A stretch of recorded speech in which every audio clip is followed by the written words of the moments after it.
Welcome to Not Milk Never Milk. Subscribe if you're lactose intolerant. You begin by checking Android version and signing into your Google account. This ensures compatibility. Next, install Google Family Link or your phone's built-in parental control app and grant location, usage, and accessibility permissions so controls can work. Once installed, create or link the child profile, add their email, and set a parental PIN. This prevents accidental changes.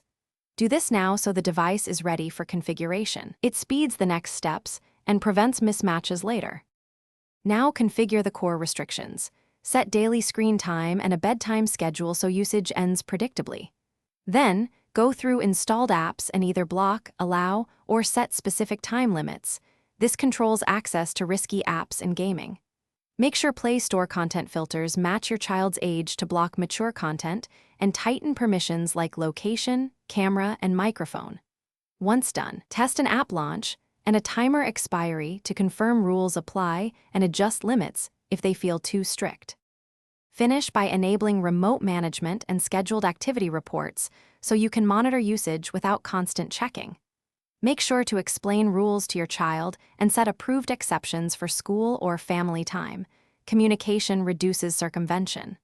Finally, schedule periodic reviews to tweak limits as they age. If controls fail, reboot the device first, then reopen the parental app to relink the account or reset the parental PIN.